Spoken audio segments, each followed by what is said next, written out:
¿Cuáles son las causas de la osteoporosis? Porque los dedos se arrugan en el agua. ¿Cómo se cultiva el cacao? Presentamos Oigamos la Respuesta, el podcast de preguntas y respuestas del Instituto Centroamericano de Extensión de la Cultura, ICQ.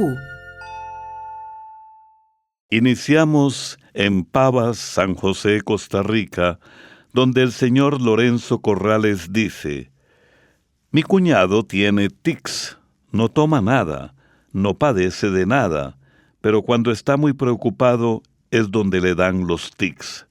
¿Cómo se le podría ayudar? Oigamos la respuesta.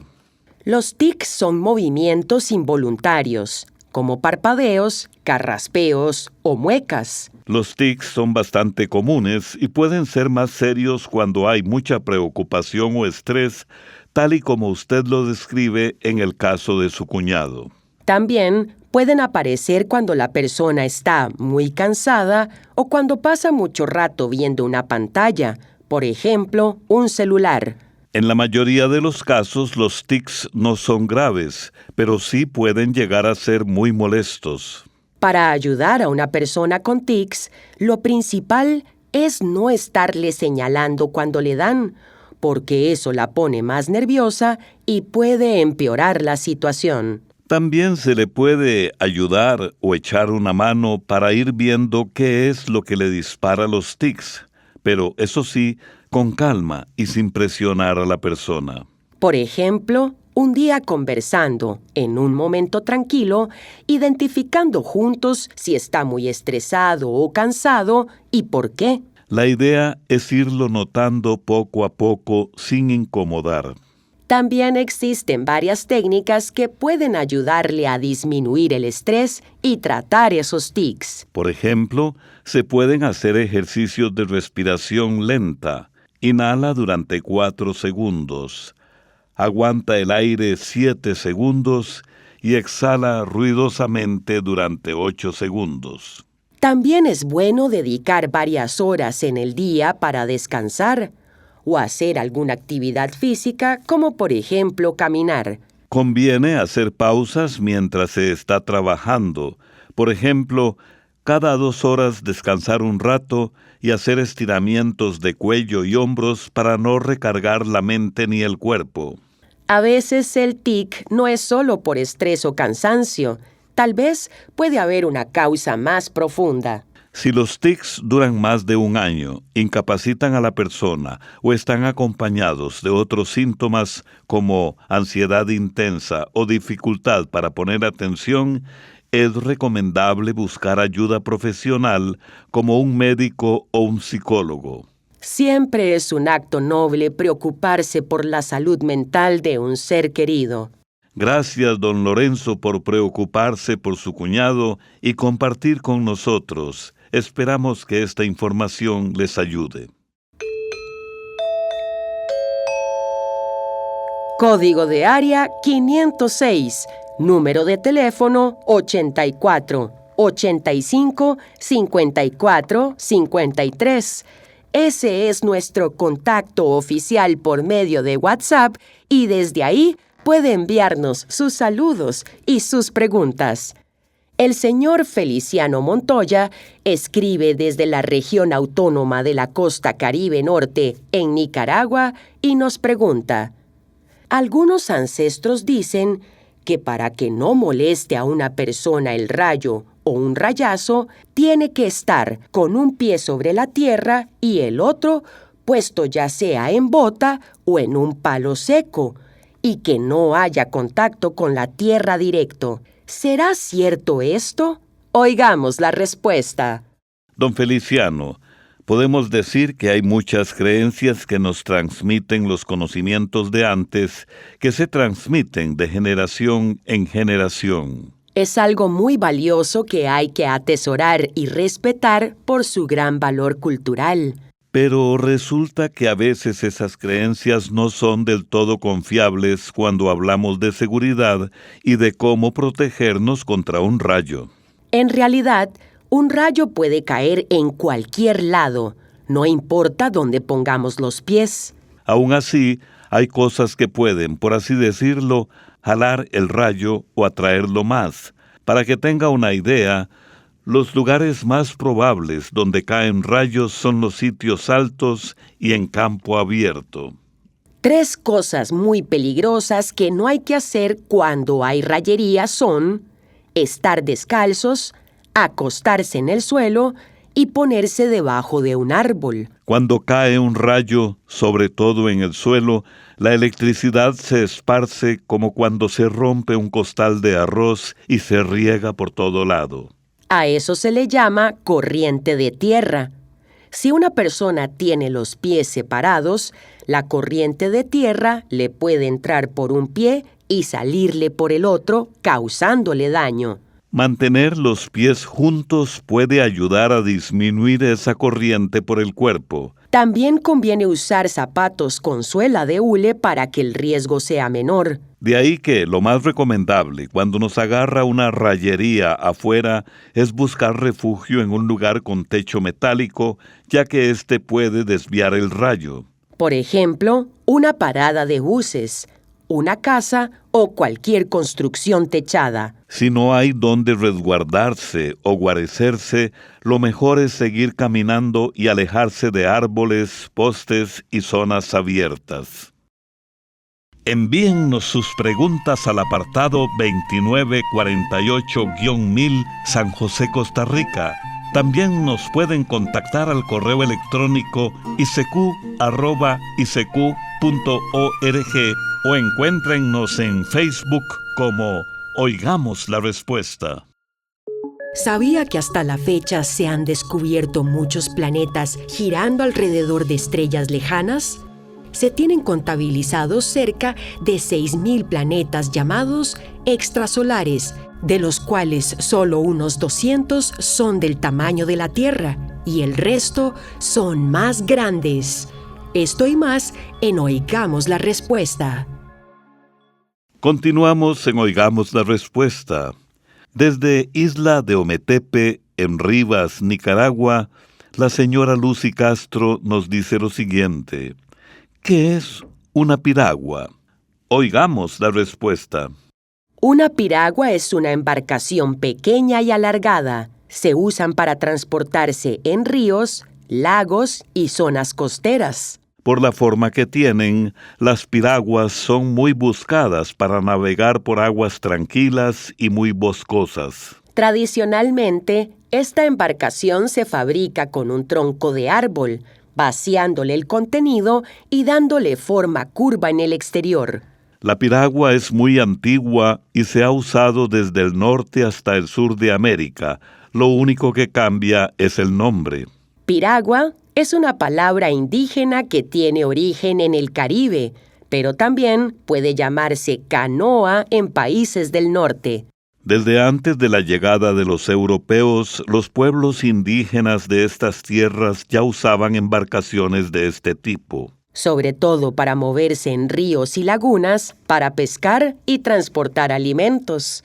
El uso de la piragua o la canoa se mantuvo incluso cuando llegaron los españoles y más bien se adaptó a nuevas necesidades. Así se ha convertido en un medio de transporte esencial en algunas zonas rurales y costeras. Por lo general, la piragua se impulsa con ayuda de remos o palas de madera, aunque ahora en nuestros tiempos muchas piraguas también tienen motor.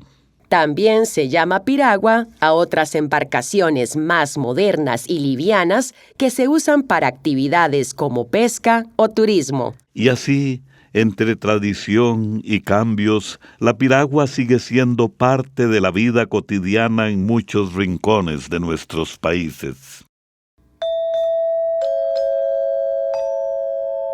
www.isq.org. No se olvide de visitar nuestra página. Desde Honduras, el señor Alexis Alejandro Mendoza Ardón nos pregunta: ¿existen lugares en los cuales aún se habla la lengua materna de Jesús, o sea, el arameo? Oigamos la respuesta. Efectivamente, don Alexis, el arameo todavía existe en algunas zonas del Medio Oriente, especialmente en algunas comunidades de Siria. También lo hablan en las comunidades cristianas de Irak, Irán y Turquía. Es importante decir que el arameo que se habla ahora no es el mismo que se hablaba en la época en la que se cree vivió Jesús hace más de 2000 años. El arameo actual es una versión moderna llamada Nuevo Arameo, que ha cambiado con el tiempo. Esto quiere decir que la forma de las frases y el vocabulario del arameo se han ido transformando a lo largo de los siglos, como sucede con cualquier otro idioma. Es lo mismo que ha pasado con el español desde que nació. También, dependiendo del lugar o la región, el arameo se habla de distintas formas. Esto es porque, por los cambios históricos y políticos, este idioma llegó a más y más lugares donde las personas le agregaron su propia marca. Para que se dé y nos demos una idea, es como escuchar hablar español a un hondureño y a un guatemalteco.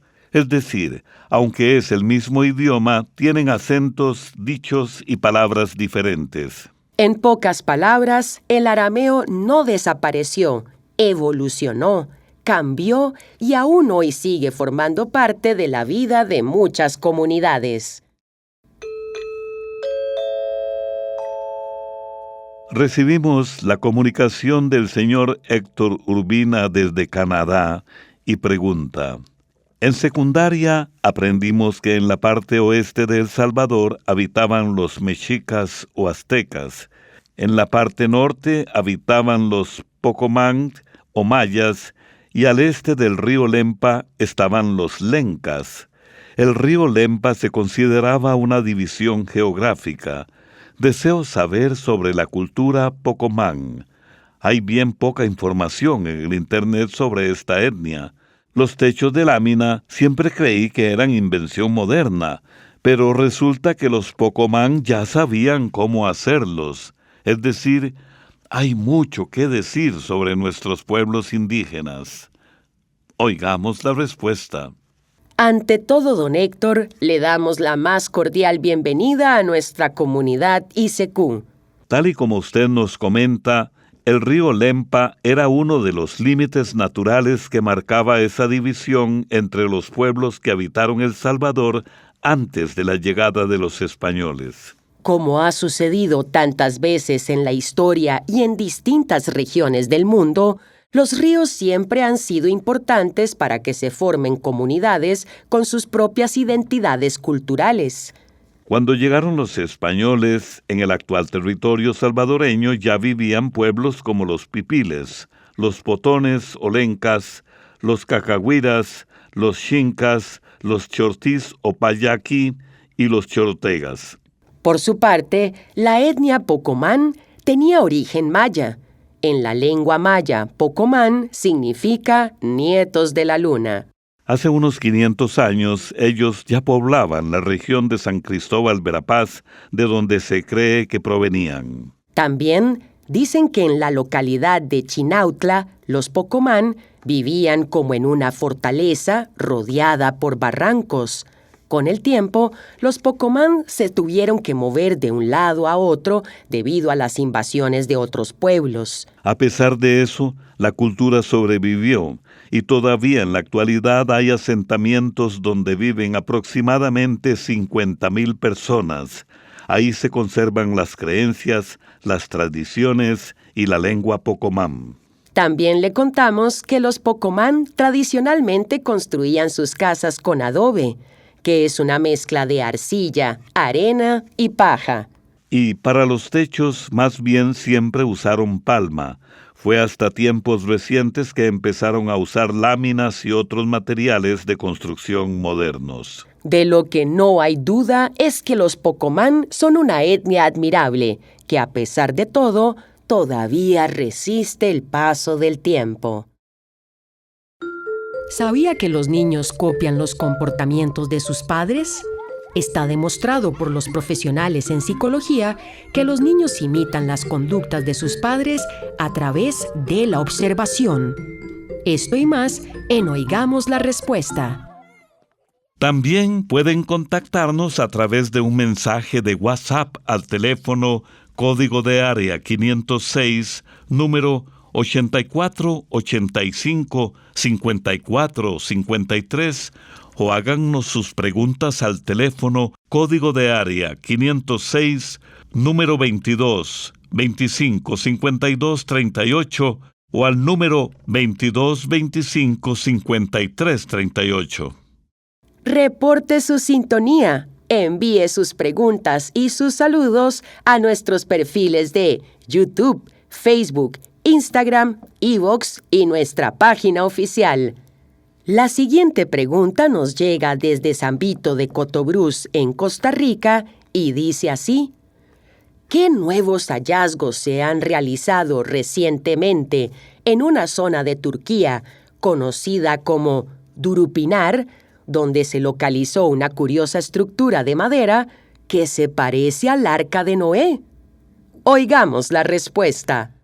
Le contamos que este es un yacimiento arqueológico que está en el monte Tendürek, al este de Turquía y cerca de la frontera con Irán.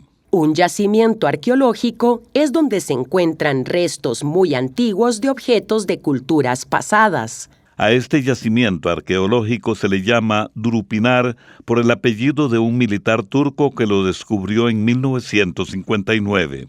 Este hombre notó en una foto tomada desde un avión una forma en las rocas que parecía un barco. Desde aquel momento, muchas personas se interesaron en saber qué era aquello. La curiosidad era más grande porque a solo 29 kilómetros de ahí está el famoso Monte Ararat. El Monte Ararat se menciona en el Antiguo Testamento de la Biblia, el libro sagrado de los cristianos, y también se menciona en el Corán, que es el libro sagrado de los musulmanes. Por ejemplo, en el Corán se cuenta que después del diluvio universal, el Arca de Noé quedó en la cima del Monte Ararat. Por eso, muchas personas piensan que esa forma rocosa en Durupinar puede ser la evidencia física de que el arca realmente existió. Desde hace años, esa región es un área protegida y no es tan fácil llegar ahí, por eso no se pudieron hacer muchas exploraciones. Les contamos que en la actualidad hay un grupo de investigadores que piensa hacer una excavación para examinar la zona y ver si la formación es algo natural o un objeto. Ellos midieron la estructura con un radar y otros equipos. Así, confirmaron que es de 150 metros de largo y que tiene restos del fondo del mar. Por eso muchos investigadores creen que sí puede ser el arca. Ahora habrá que esperar los resultados de estas investigaciones, pues solo el tiempo dirá qué es lo que hay ahí realmente. Esto fue Oigamos la Respuesta, el podcast de preguntas y respuestas del Instituto Centroamericano de Extensión de la Cultura, ICQ.